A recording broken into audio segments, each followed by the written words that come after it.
Clutch change. Right, so obviously if you've gone through the little effort to get the clutch off with the clutch puller, I'm sure somebody else will do a video of how to get that off. That's all good fun and games.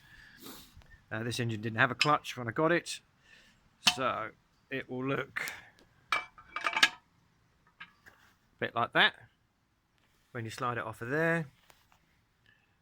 Undo all of these bolts around the corner. Friction plate comes off. If you're buying a new friction plate, you'll have to undo these bolts to swap the boss over. On the flywheel, clutches like that. So I've just used clutch and brake cleaner to make sure this surface is nice and clean and not contaminated. It's just touching it. The clutch plate itself, there's a raised bit that side and it's flat that side.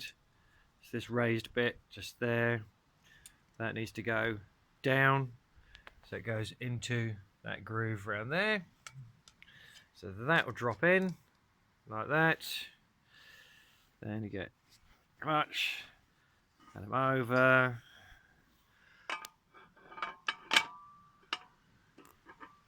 Line up the holes.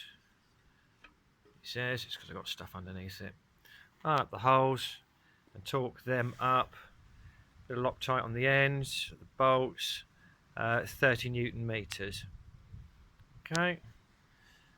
Once that's all on, I've just seen on somebody else's information to leave these bolts just a little bit loose so it can help when you slide it on, and then tighten them up when it's actually all on the engine so it's all lined up nicely. Easy, eh?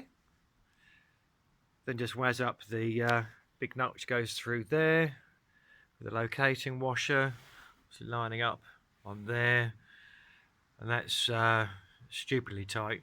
You'll need to lock the flywheel off to get that done up properly tight.